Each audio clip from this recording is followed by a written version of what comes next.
Going back to what I said earlier about feeling alone and feeling siloed, I would say my advice to myself and to anyone starting is to fight that feeling as much as you can. I think in medicine, there is a strong imposter syndrome and there's a strong desire to not look out of place and say the wrong things. And a lot of us, I think, end up hurting ourselves or shooting ourselves in the foot because you don't ask the questions. You don't ask the questions, you don't put yourself out there. And I would say push back on that as much as you can. Welcome to Double Blind, discussion and games that provide real-time, thought-provoking conversations. We're your hosts, Ariana Pelosci, Pat Pastore. Our guest today is Chief Hematology-Oncology Fellow at Weill Cornell. We welcome Dr. Jonathan Lee. So nice to be here. Thank you so much for having me. I appreciate you coming. Now, you're from New York, you grew up in Chicago. Deep dish pizza or New York style pizza? You know, I gotta say, despite living in New York for 6 years, deep dish still has my heart. I just think the flavor profile, all the cheese, it's just something very special. So I'm a huge deep dish fan. Do you think the New York pizza is too thin after that? I can imagine. You know, I think they're just different pizzas. You know, I wouldn't even really put them in the same category. When I get deep dish in Chicago, it's a fork and knife. Oh yeah. New York style slice, you're taking it on the go, walking to the subway and whatnot. But if you have to ask one or the other, I gotta go with deep dish. Deep dish. If you probably, had, good. I want to say probably just has like those childhood memories too of you growing up in Chicago. 100%. Go with your family, yeah. It was a big celebration thing for us, like during med school, undergrad, after a big exam, we'd all just go out, Giordano's, Illuminati's, Pequods, and we would just get that. A lot of late night stuff too, studying, we just get a pizza and just share it between like 4 or 5 of us. All right, we're gonna stop peppering you with questions. We'll get into some games here. We're gonna keep it a little fun here. The first one we're gonna get into is your Mount Rushmore of oncology. Some say giants of cancer care. Who's on your Mount Rushmore? Yeah, I mean, there are an infinite number of amazing candidates, but for John's personal Mount Rushmore, there's definitely some standouts. So the first person that I would say is actually my uncle. His name is Dr. David Chang. He is a GI medical oncologist who trained at Memorial Sloan Kettering and was a physician scientist at MD Anderson before moving to Virginia to be in community practice. He is a huge inspiration for me. And he is one of the only doctors in that generation of my parents' generation. And watching him navigate this journey as the physician of our big extended family was something that was really inspiring to me. I mean, he showed up for everything. Our grandma, when she got sick, when my brother had a tumor in his back at the age of 19, he showed up, right? And I remember at that time, I was 16 years old and my brother got diagnosed with a schwannoma at L4, L5 area. How terrified we all were, because I mean, who expects a 19-year-old healthy guy to get a back tumor, right? And then my uncle, who again is an oncologist, met with actually the neurosurgeon to talk about the medical plan. And I remember at that point, I was like, oh my God, the doctor talking to a doctor, I felt so much better, it felt so comfortable. Looking back on that experience now, I can tell you as a medical oncologist, I have no idea what the surgical technique would be employed for a neurosurgeon to removing a spinal tumor. So it actually makes me even more grateful that he showed up, because I think he brought so much comfort and confidence to our family to be like, yeah, I'm here, I'm supporting you guys. And I think the reason he's on my Mount Rushmore, in addition to obviously what he's done for my family, is that he represented, I think, the idea of support and hope for families and people that really needed it. And I hope that one day I can do something similar for my patients and my family too. That's amazing. The second person would be actually one of my mentors that I've had for a number of years now is Dr. Eileen O'Reilly. She's one of the GI medical oncologists at MSK and specializes in pancreas cancer. I worked with her at the beginning when I was a first-year medical student doing a summer research fellowship at MSK. And the reason she's on my Mount Rushmore, in addition to being such a brilliant and incredible oncologist, is that she as a mentor embodies exactly what I want to emulate. Over the years, as I've continued to work with her, I've only continued to really benefit and grow from that relationship. And I really want to be able to be that kind of a mentor for someone in the future. The third person that would be on my Mount Rushmore is a thoracic medical oncologist called Dr. Stephen Liu. He is the division chief at Georgetown. And I met Dr. Liu at the EGFR Resistors conference that was held by Jill Feldman, one of a really outstanding patient advocate. And I was struggling at that time thinking about a big pivot from GI oncology to thoracic oncology. I sat with Dr. Liu at a table and he talked a little bit about his own journey, about how he did a bunch of GU oncology in fellowship and then pivoted to thoracic oncology near the end. And I think just hearing him talk about his experiences so candidly was very reassuring to me, me to know that like, you can make these huge career pivots and still do very, very well and still be okay. I was very nervous for that. And I think the comfort he brought me was really important. The last Mount Rushmore person actually isn't a person. I thought about this kind of long and hard, but I would actually say it would be the collection of patient advocates. And the reason for that is because medicine is tough. You know, it's very challenging, and we all say that we're very siloed, but what efforts are we actually taking to be less siloed? What are we doing to actually try to connect with communities and connect with people? And I think patient advocates have done more in this space than I think most, if not all, doctors. Specifically, I'm thinking of Jill Feldman, I'm thinking of Terry Connerhan from the KRAS kickers and EGFR resistors. These are individuals who have personal experiences as patients with cancer, but also have a lot of knowledge on clinical trials. They've been a part of clinical trials. And I think as we design clinical trials, their perspective is not just invaluable, but absolutely essential. And I think their role bridging medicine, academics and community, patients and providers, that is what we need more of today, more than any time else ever, I think, in the history of oncology. And I really look forward to working with them and learning from them in the future. So that'd be my Mount Rushmore of people. It's a good Mount Rushmore. Yeah, we've done a few of these, and I think that's the most heartfelt one that we've ever had. Yeah, for sure. A lot of thought and emotion went into that. I do think medicine it's a very interesting profession. I think most healthcare providers could probably speak to this, but it's a real blend of your personal philosophy with your career sort of trajectory, right? I feel like, you know, this is not a job where you can go home and leave work at work. I think obviously it's an art, so you don't want to take home all of the baggage, but at the same time, you know, I spend a lot of time thinking about the people that I saw that day, that night. Would you say your uncle is your inspiration? I think so. You know, he was, again, first guy to really give me those opportunities and expose me to medicine as a field. And again, being like such a role model for me and like so many people in my family, I would say he was probably the first inspiration for me, for sure. That's amazing. Any honorable mentions you want to throw in there? Oh my gosh, well, there's so many. I mean, my program leadership at Weill Cornell, including Dr. Christine Garcia, Dr. Justin Kainer, and Dr. Alice Gomez, I mean, we see them do so much work behind the scenes to try to make our program better.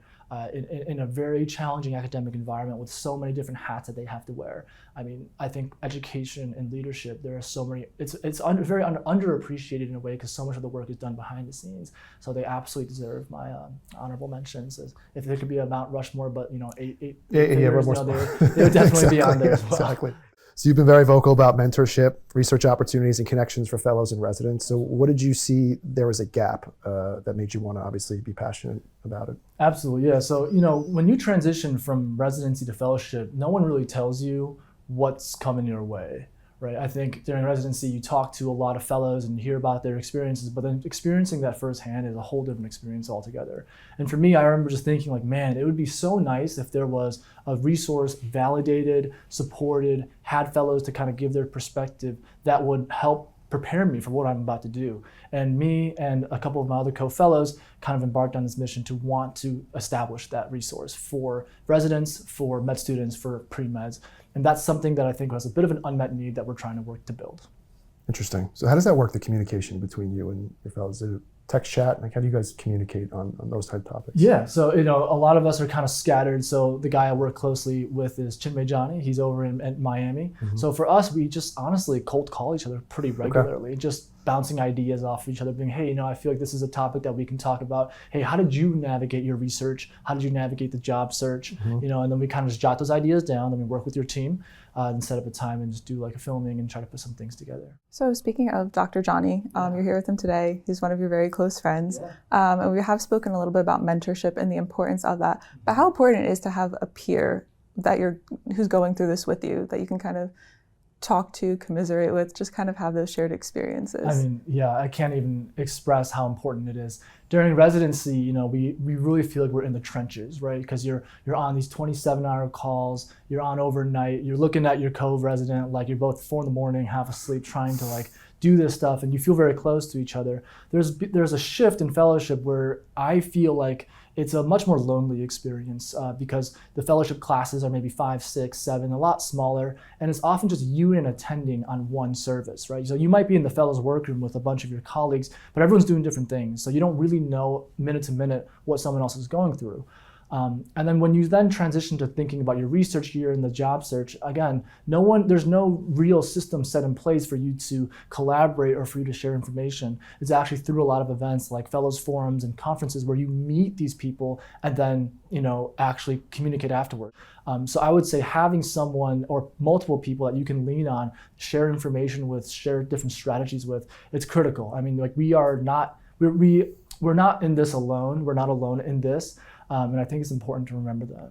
But we're going to move on to blind ranking. Sure. So we're going to give you 5 clinical trials.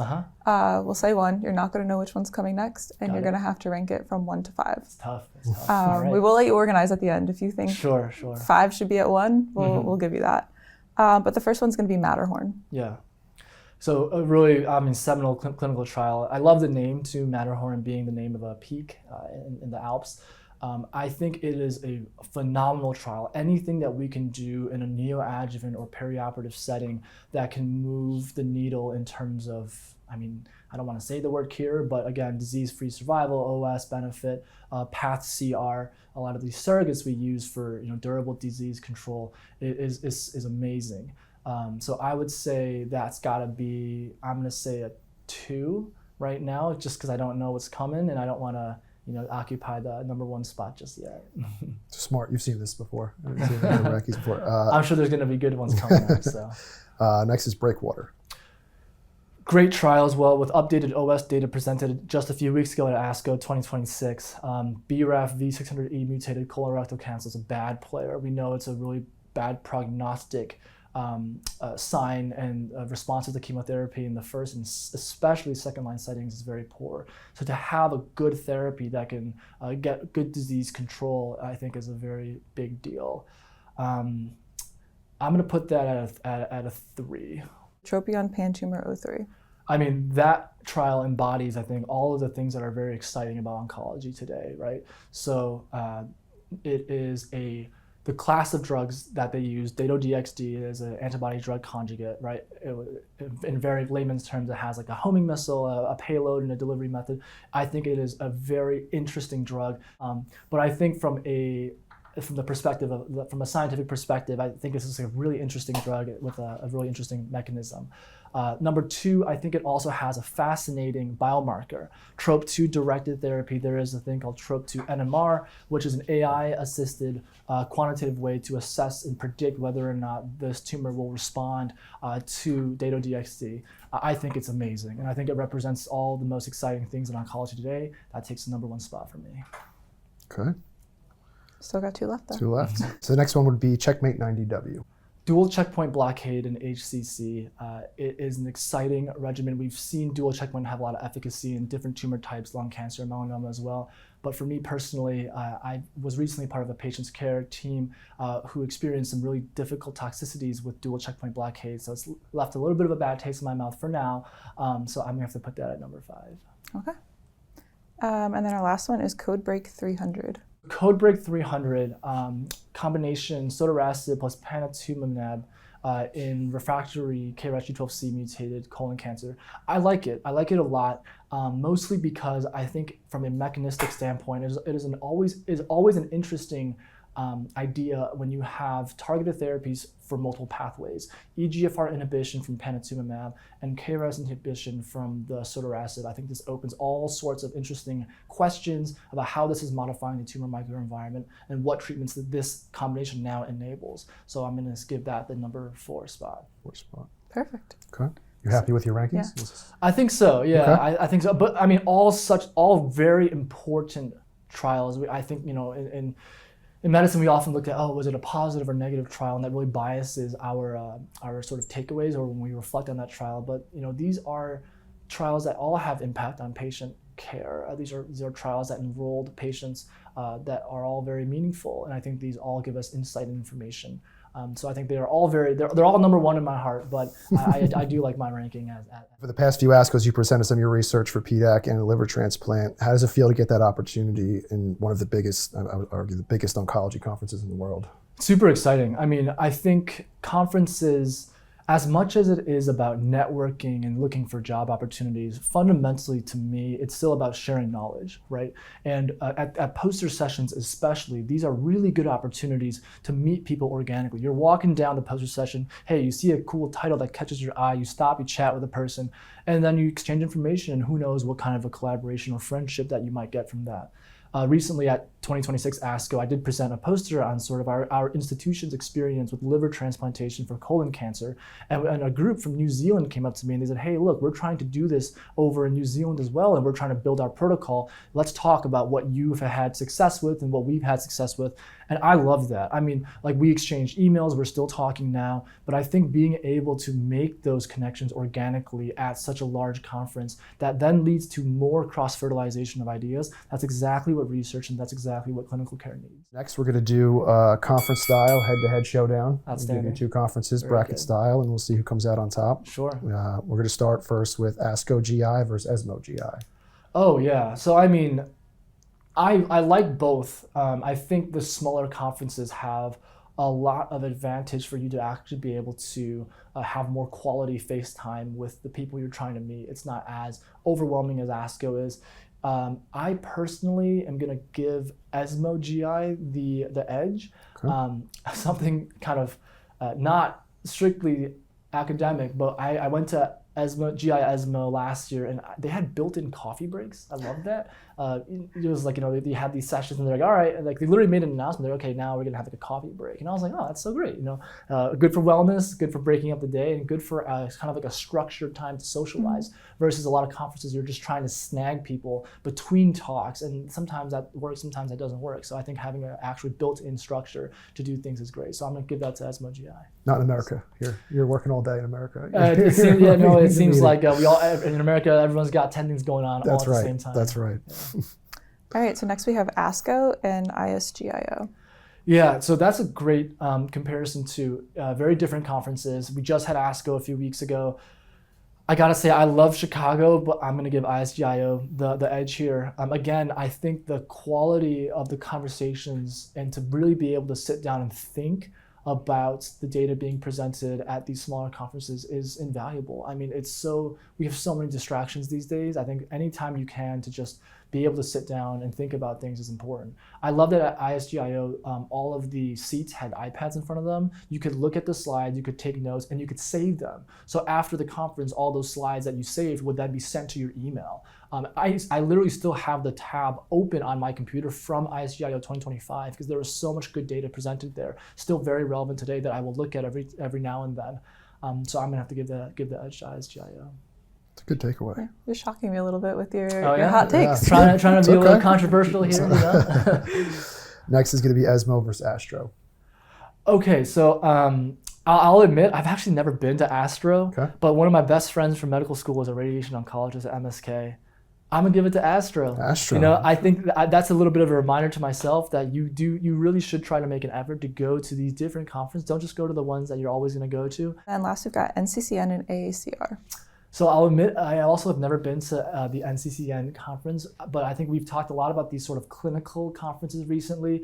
AACR, I think, does a really phenomenal job at showcasing some of the more translational aspects to cancer care, and I think that's very, very essential as well. So I'm going to give it to AACR. Now it's time for 2v2. Yeah, first round here. We'll see. So we ESMO GI versus ISGIO. So coffee breaks versus the iPads. Yeah, again, this is all a very biased personal opinion. I'm going to give it to the coffee breaks.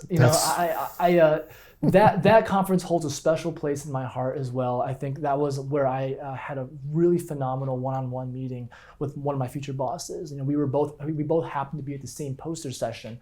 As I was standing there, I looked over and I was like, oh my goodness, I think this is who I think it is. And I walked over, said hello. We talked for about 10 minutes. And look, getting 10 minutes of FaceTime with like these KOLs at, say, like a larger conference like ASCO, never going to happen. There's lines of people waiting to meet them.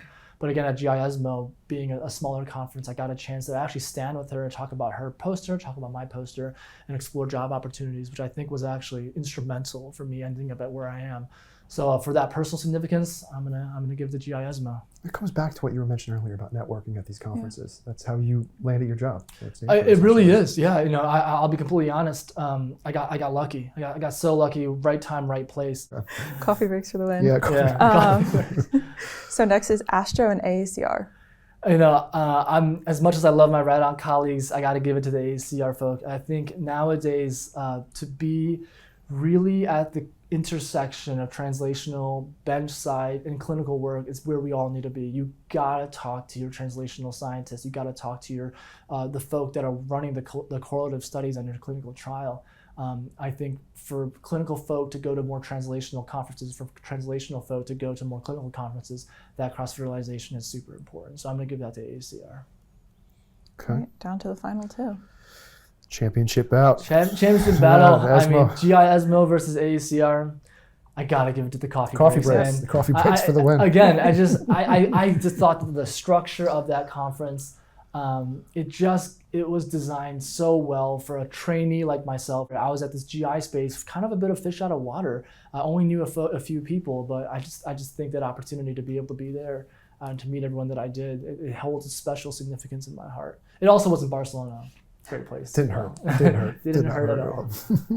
Before we talked about you kind of transitioning to Stanford as your attending role, but as you leave behind your residency and your fellowship years, what's a piece of advice that you've had that you're going to take with you into this new chapter of your life? Yeah, for sure. Kind of going back to what I said earlier about feeling alone and feeling siloed, I would say my advice to myself and to anyone starting is to fight that feeling as much as you can.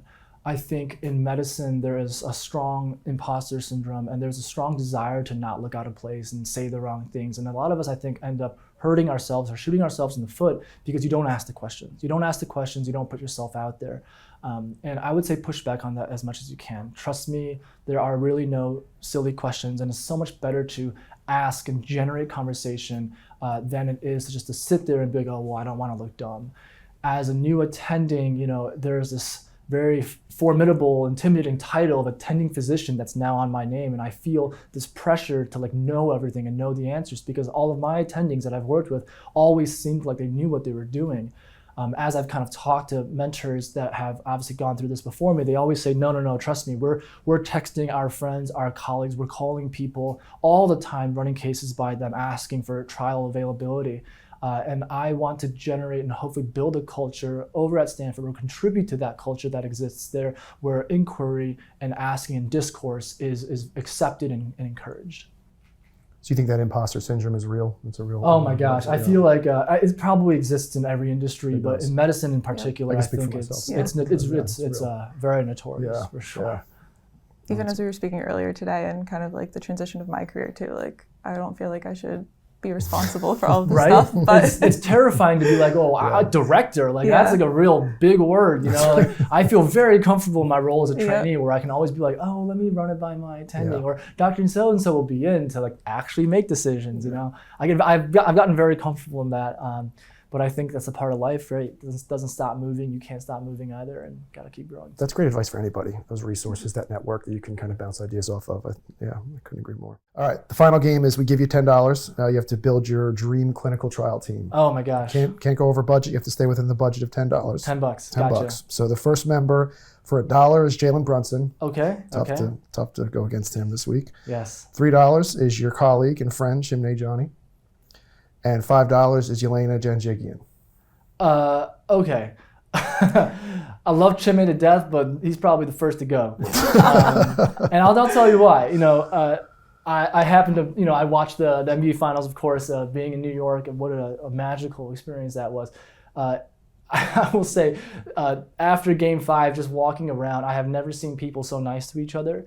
I've never seen people so friendly to each other. And I think what Jalen Brunson has done as, really dispelling the notion that small guards can't win NBA titles, it's been amazing. He has a heart of a champion, and obviously dropping 46 points in Game 5. Mm-hmm. Outstanding performance. I gotta say, I'm going with my man Brunson on this one. I think the way that he has inspired and uplifted an entire city, a whole generation of smaller, people like myself who want to play basketball, yeah, I'm taking him.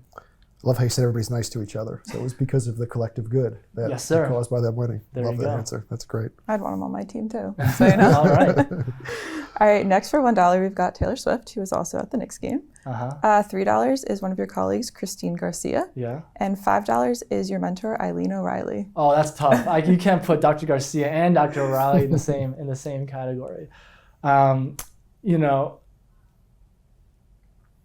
I got to apologize to my leadership, but Dr. O'Reilly for me, again, has just been so influential and has done such meaningful work, both in the field and in my life personally. Actually, I mentioned my uncle earlier as on the Mount Rushmore. When I first met Dr. O'Reilly, I was assigned her as my mentor for the summer. I ran it by my uncle. I was like, hey, I'm working with this person. You know, I didn't know her, but he knew her. And he was like, she taught me pancreas cancer when I was a fellow at MSK. And I was like, well, you know, to know that she also had such a pivotal role in educating and mentoring my uncle, who has mentored and educated me, and then to be able to be mentored and educated by her, you know, that I think really came full circle. And I think for me, she holds such a significant, special place in my heart. So I got to go with Dr. O'Reilly on this one. It's a good choice, I think. Yeah. Sorry, Dr. Mount Garcia. Rushmore. Mount Rushmore. Can't go against that. All right, so you're at $6. Gotcha. The last clinical trial team member, we have $1 for Mr. Rogers, $3 for Kimberly Liu, Oh, okay. and $5 for Tanios Bukai-Saab. Dr. Bukai-Saab is amazing. I mean, I've gone to he hosts a lot. He hosted the ISGIO, co-chaired with Dr. O'Reilly. A big fan of him. He was actually asked him a lot of questions on my. I asked him a lot of questions on my job search. But Mr. Rogers. Yeah, it's a tough decision. You want to talk about an individual during a time in the 90s and early 2000s who really embodied like the humanity of what we all do. He had this one segment I remember. I don't remember this guy. I was pretty young when he was, airing a show, but I read about this later about how a girl with blindness asked him to say every time he was feeding the fish. That way she knew that the fish were being fed. And I think after she wrote that letter to him, I think she was like 5 years old, he then after every episode would verbally say, I am now feeding the fish, so she knew he was feeding the fish. I think those sorts of small gestures can be so impactful to people. And I think it reminds me that like the words that I say, the actions that I do can have significant impact on people, not just patients, but other providers and trainees. I think it makes me feel more accountable for my actions. I'm gonna go with Mr. Rogers on this one. I really like this clinical trial team. This is great. Yeah, it's Jalen Brunson, Mr. Rogers, and Dr. So I think Dr. O'Reilly's probably going to do the heavy lifting in terms of the actual trial. I think Jalen Brunson's there for motivation. and Mr. Rogers is there for the heart. But I think that's a pretty good. I think that's a pretty good team right there. And yourself, can't forget yourself. That's right. Oh yeah, I'll be there to learn from all of them. Your team was built for the collective good. Exactly. Not just oncology, just in general. Clinical trials, we like to think of it as something that's very specific to the oncology. But I spoke about the patient advocacy groups earlier because I think this really involves all of us. This is a collective effort, and until we have a team that really represents everyone that is involved in this process, then we're not doing a good job. So Mr. Rogers, Jalen Brunson, and Dr. O'Reilly, it's a pretty diverse group, diverse careers and diverse life stories, and I think we got it. It's a great team. Beautiful. Well, thank you for playing along with us. This summer, as you mentioned, you're moving across the country to begin your attending at Stanford. So what's really exciting to you about this position? Oh man,